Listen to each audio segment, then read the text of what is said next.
The morning of my son's wedding, I pressed my best suit, the navy one I'd bought the year I made partner. I remember standing in the mirror thinking I looked like a man who had done something right with his life. I had raised 2 children. I had built something. I had earned my place at the table. By 7 that evening, I wasn't sure I had a place at any table at all. Let me back up. My name is Richard. I'm 64 years old. And for 31 of those years, I ran a medical supply company out of Columbus, Ohio. Nothing glamorous.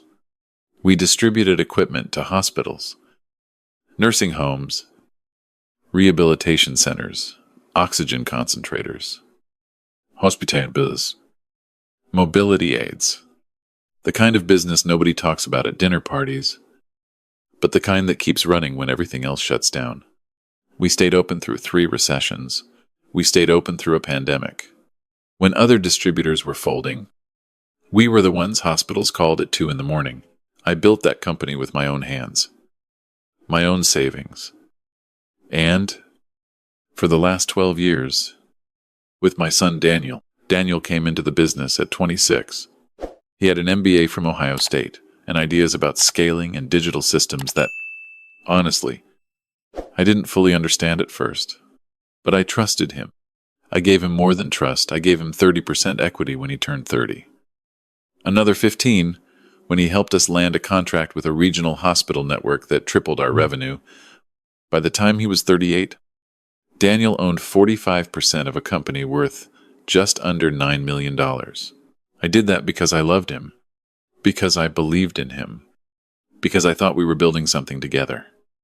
Father and son, the kind of thing you hand down. His mother, my wife Carol, passed 6 years ago, pancreatic cancer. She was gone in 4 months from diagnosis.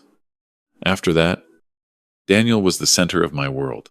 Him and my daughter, Patricia, who lives in Portland and teaches high school chemistry, and has never once asked me for a single thing she didn't earn herself. Daniel met his fiancée, Renata, about 3 years after his mother died. She was sharp, well-dressed, and had a way of redirecting conversations that I mistook, at the time, for intelligence. Her family was from Connecticut. Her father had been in finance. Her mother sat on charity boards. They were the kind of people who made you feel, without ever saying it directly, that you were slightly less than them. I told myself I was imagining it. The wedding was at a vineyard outside Columbus. Beautiful place. Rolling hills. White tents. String lights strung between oak trees. 230 guests. Renata had been planning it for 18 months, and I had written a check $60,000 to cover the gap between what the venue cost and what Daniel and Renata had saved. I didn't say anything about it. Carol always told me that's what parents do. You give, and you don't keep score. I flew Patricia in from Portland. I hired a car to bring my sister Maureen from Cincinnati. I put on the Navy suit. I felt driving to that vineyard, like a man arriving at a moment he had been building toward for years. My assigned seat was table 14. I didn't understand at first. I thought it was a mistake, a seating chart error. The kind of thing that happens at large weddings when spreadsheets get confused. I looked at the escort card again. Richard Calloway, table 14. I looked around the tent. Table 1 was the head table, Daniel and Renata. Her parents. Her brother and his wife. Tables 2 through 5 were ringed close around it. I counted outward. Table 14 was near the back corner, beside the temporary bar structure, close enough to the service entrance that I could hear the catering staff talking. I sat down. At my table were 3 of Renata's college friends, a cousin I'd never met, and 2 co-workers of Renata's mother. Nice people. They had no idea who I was. One of the college friends asked me how I knew the couple. I said I was the groom's father. There was a pause. She smiled and said, "Oh, how lovely," and turned back to her champagne. Patricia found me between the cocktail hour and the dinner service. She was already upset her own seat was at table 9. which was better than mine, but still, on the outer ring. She squeezed my hand and said quietly, "Dad, this doesn't feel right." I told her not to make a scene. It was Daniel's wedding day. The toasts began. Renata's father spoke for 7 minutes about his daughter's grace and ambition. Her brother told a story about a ski trip. The best man made a joke I didn't understand. Then Daniel stood up, and I straightened in my chair. The way you do when your child is about to speak in public, and some part of you is still watching them at their first school recital. Daniel thanked his new wife. He thanked her family. He thanked his friends. He thanked his business partner, a man named Greg, who handled our logistics and had been with us for 8 years. Then he raised his glass and said, "And to everyone here who has been part of this journey, thank you." He sat down. I was not mentioned. I sat with that for a moment. I let the applause happen around me. I picked up my water glass and took a slow sip and told myself there was probably going to be a private moment later. A real conversation. A moment when my son would find me in the crowd and put his hand on my shoulder and say, "Dad, you know I meant you in all of that." Right, that moment never came. What came instead was the photographer. She was making rounds of the family tables for a formal portrait sequence, something Renata had arranged. Structured groupings. Printed in the program. I had read it in the car on the way over. It listed bride and groom with bride's family. Bride and groom with groom's family. Bride and groom with wedding party. When the photographer reached our corner of the tent with her assistant, I stood up. She looked at her printed list, then at me, then at her assistant. There was a short, murmured conversation. Then she said, pleasantly, professionally, "Sir, I think the family portraits are wrapping up. Is there someone specific you'd like to find for a photo?" I said.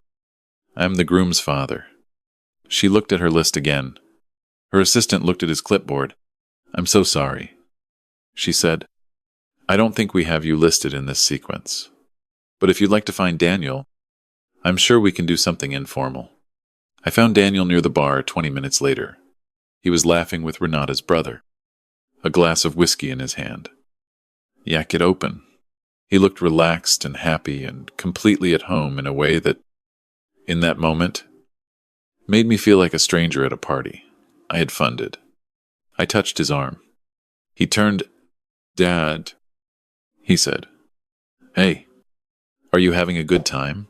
I looked at my son. I thought about the $60,000. I thought about the 45%. I thought about the morning I sat at a hospital bedside for 6 hours, holding his mother's hand while he finished a client call in the parking lot because he said he'd be right in. And he wasn't right in. Not for a very long time. I said, "I wasn't in the family photos." He glanced toward where the photographer had been. "Oh yeah. I think Renata handled the photo list. I'm sure it was just an oversight. We'll get one later." I was at table 14. Daniel. He didn't say anything for a moment.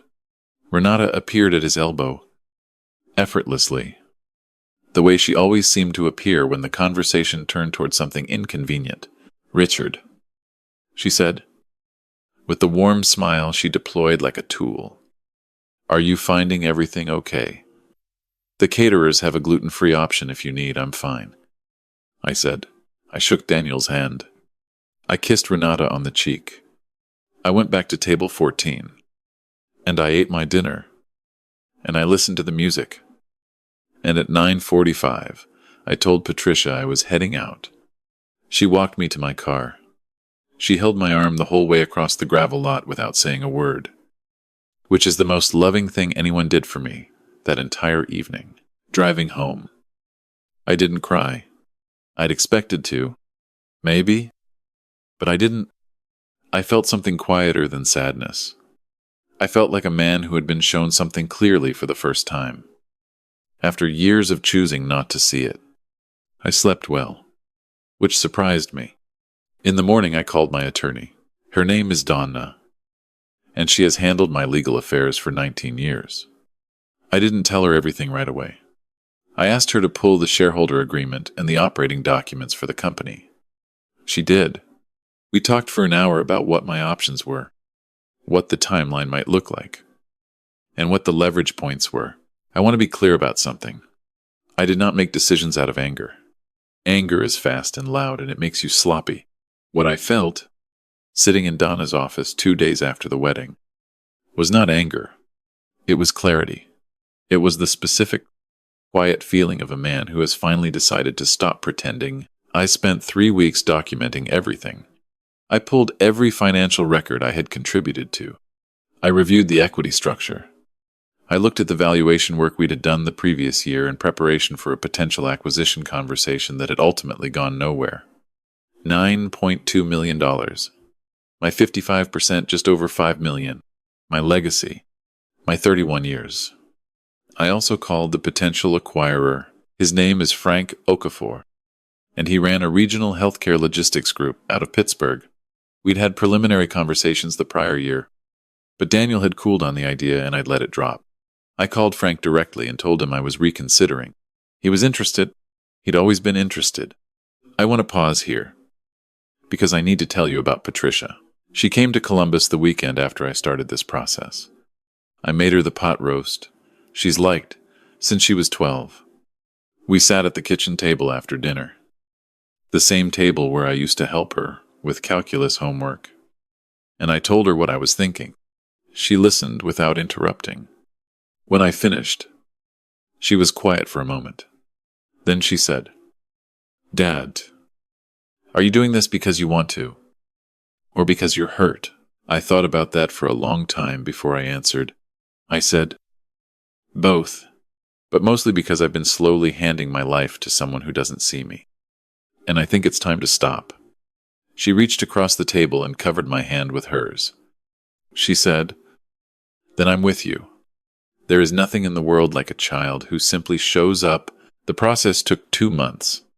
I won't bore you with every legal detail, but the shareholder agreement had a provision, one that Daniel's attorney had frankly not paid enough attention to when we'd updated it 3 years ago, that gave me the right to initiate a buyout of my own shares at a fair market valuation under certain conditions, one of which was a qualifying liquidity event. Frank Okafor's formal letter of interest was, technically and legally, a qualifying liquidity event. I exercised the provision. Donna filed the paperwork on a Thursday morning. Daniel called me before noon. He wasn't angry. Not at first. He was confused. He kept saying, "Dad, what is this? What does this mean?" I told him, calmly, that it meant I was stepping back from the company and liquidating my position. He said that couldn't happen without his consent. I told him he might want to have his attorney review Section 11C of our current operating agreement again. There was a long silence. Then he said, "This is because of the wedding, isn't it?" I said, "The wedding showed me something I'd been missing for a long time. But this isn't about the wedding." He said my name. He said it twice. The way he used to when he was young, and had done something he knew was wrong and was waiting to see how bad the consequence would be. I said, "I love you, Daniel. I have loved you every day of your life, and I will love you until the last day of mine. But I built that company. I funded that company.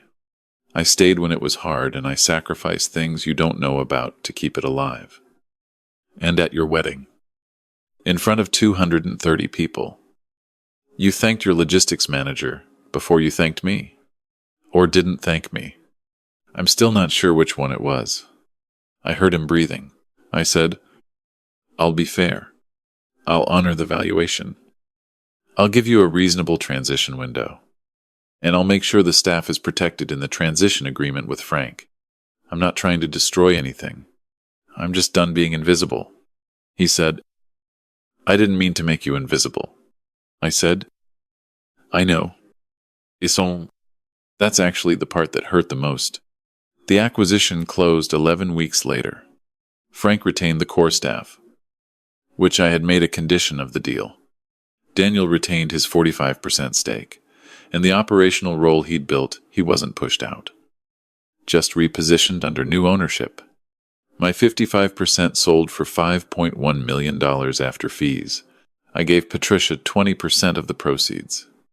I didn't tell her I was going to do it. I just called her one Saturday and said I was sending something, and she should check her account Monday morning. She called me back at 7 a.m. and couldn't speak for a moment and then said, "Dad, this is too much." I told her it wasn't anywhere near enough for 31 years of being exactly who I needed her to be. I donated a portion to the hospital where Carol had been treated. I kept the rest, invested it carefully, and bought a smaller house in a quieter neighborhood with a yard big enough to grow tomatoes. Daniel and I don't talk often now. We text sometimes.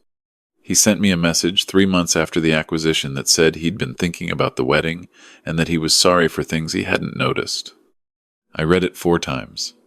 I wrote back that I appreciated him saying so, and that I hoped he was well. I meant both things. Renata has not reached out.